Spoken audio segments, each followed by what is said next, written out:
দুৰ্গোৎসৱৰ পূৰ্বে পৰ্যটকৰ বাবে মুকলি হ'ব কাজিৰঙাৰ দুৱাৰ।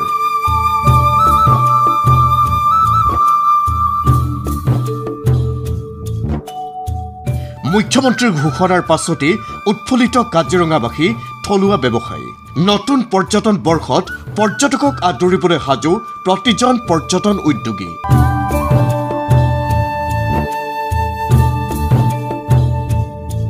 এয়া বিশ্ব ঐতিহ্য ক্ষেত্ৰ কাজিৰঙা। পূৰ্বে বাৰিষাৰ সময়ছোৱাত বানৰ কবলত পৰা কাজিৰঙাত এইবেলি বানে বৰ বিশেষ ক্ষতি কৰা নাই। বিগত বছৰবোৰত 1 অক্টোবৰৰ পৰাই আৰম্ভ হয় ৰাষ্ট্ৰীয় উদ্যানখনৰ নতুন পৰ্যটন বৰ্ষ। দেশী বিদেশী পৰ্যটকে আগ্ৰহেৰে অপেক্ষা কৰে ৰাষ্ট্ৰীয় উদ্যানখনৰ নতুন পৰ্যটন বৰ্ষলৈ। সাজু হৈ পৰে থলুৱা ব্যৱসায়ী পৰ্যটন উদ্যোগী। নুমলীগড়ত উপস্থিত হৈ মুখ্যমন্ত্ৰী ডক্টৰ হিমন্ত বিশ্ব শৰ্মাৰ ঘোষণা। অহা 20 বা 22 ছেপ্টেম্বৰতেই দুৱাৰ মুকলি কৰা হ'ব কাজিৰঙা ৰাষ্ট্ৰীয় উদ্যানৰ। আৰম্ভ হ'ব জীপ চাফাৰী, হাতী চাফাৰী। বিভিন্ন খণ্ডত কৰ্মৰত লোকসকলে দুৰ্গোৎসৱৰ বাবে পাবলগীয়া বন্ধৰ সময়ছোৱাত কাজিৰঙা দৰ্শনৰ বাবে সুবিধা লাভ কৰাৰ আশাতে নিৰ্ধাৰিত সময়তকৈ পূৰ্বে ৰাষ্ট্ৰীয় উদ্যানখনৰ দুৱাৰ মুকলিৰ চিন্তা চৰ্চা চৰকাৰ আৰু উদ্যান কৰ্তৃপক্ষৰ। এই পদক্ষেপৰ ফলত পৰ্যটন বাণিজ্যৰে জড়িত ব্যৱসায়ীসকলো উপকৃত হ'ব বুলি আশা মুখ্যমন্ত্ৰীৰ।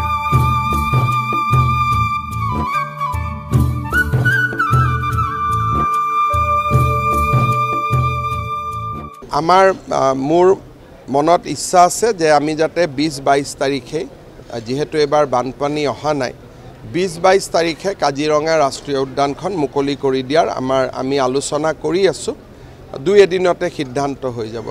পূজাৰ আগতে এইবাৰ আমি কাজিৰঙা খুলিব খুজিছোঁ, যাতে পূজাৰ বন্ধৰ মাজত কোনোবাই যদি কাজিৰঙা চাব খোজে চাব পাৰিব, অলপ ব্যৱসায় বাণিজ্যও বাঢ়িব।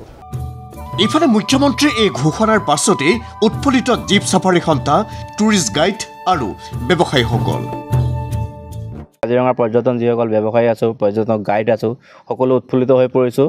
আৰু কাজিৰঙা উন্নয়ন আৰু জীপ চাফাৰী সংস্থাই সম্পূৰ্ণ প্ৰস্তুতিৰে, পূৰ্ণ উদ্যমেৰে আগবাঢ়ি যাব বিচাৰিছোঁ যে আগন্তুক পৰ্যটন বৰ্ষটো কিদৰে সফলভাৱে আমি পাৰ কৰিব পাৰোঁ। তাৰ লগে লগে আমি বিভিন্ন আমাৰ যিসকল সদস্য আছে, চালক আছে, সকলোকে আমি সজাগতা সৃষ্টি কৰিছোঁ যে আগন্তুক যিসকল পৰ্যটক আছে তেওঁলোকক কেনেদৰে কাজিৰঙা ৰাষ্ট্ৰীয় উদ্যান দৰ্শন কৰোৱাব পাৰোঁ। গতিকে এই ক্ষেত্ৰত আমি পূৰ্ণ প্ৰস্তুতি আগবঢ়াইছোঁ। শৰতৰ বতৰত ফলে ফলে জাতিষ্কাৰ হৈ পৰা কাজিৰঙাত দেশী বিদেশী পৰ্যটকক আদৰিবলৈ সাজু হৈছে স্থানীয় ৰাইজো। এই সময়ত কাজিৰঙাখন অতি ধুনীয়া হৈ পৰিছে, জাতিষ্কাৰ হৈ পৰিছে, কহুৱা ফুলিছে আৰু শৰতৰ বতৰ, এই শেৱালিৰ শুভ্ৰতা, স্নিগ্ধতা, পবিত্ৰতা এইবিলাকে আমাৰ মনবোৰ ভৰাই তোলে। গতিকে আমি মাননীয় মুখ্যমন্ত্ৰীক ধন্যবাদ জনাইছোঁ যাতে অতি সোনকালে কাজিৰঙা ৰাষ্ট্ৰীয় উদ্যান দৰ্শনাৰ্থীৰ কাৰণে মুকলি কৰি দিয়ে। অতিথিশালা আছে, সেইবিলাকো নতুনকৈ আকৌ ৰিন'ভেশ্যন কৰা হয়।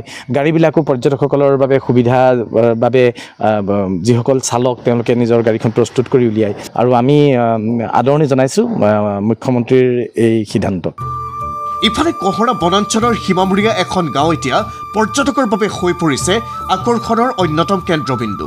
কাৰণ এই গাঁওখনৰ পৰাও উপভোগ কৰিব পাৰি কাজিৰঙাৰ সৌন্দৰ্য, সেউজীয়া শোভা। গাঁওখনৰ সমীপতে দেখা যায় জাকে জাকে পহু, বনৰীয়া ম'হ, গঁড়, হাতীৰ লগতে পৰিভ্ৰমী চৰাইৰ জাক। আনুষ্ঠানিকভাৱে দুৱাৰ মুকলিৰ পূৰ্বে প্ৰতিদিনে বিভিন্ন ঠাইৰ পৰ্যটকে 1 নং শিলডুবি গাঁৱৰ পৰাই উপভোগ কৰিছে কাজিৰঙাৰ নান্দনিক সৌন্দৰ্য। ইফালে কাজিৰঙাৰ পৰ্যটন ক্ষেত্ৰত নতুনকৈ সংযোজন ঘটাই চৰকাৰে নিৰ্মাণ কৰা চৰকাৰী অৰ্কিড উদ্যানৰ কামো সম্পূৰ্ণ হোৱাৰ পথত। কৃষি আৰু উদ্যান শস্য বিভাগে নিৰ্মাণ কৰিছে প্ৰথমখন চৰকাৰী অৰ্কিড উদ্যান। কাজিৰঙাৰ পৰা অনুজ বেলুৱাৰৰ ৰিপৰ্ট, ND24।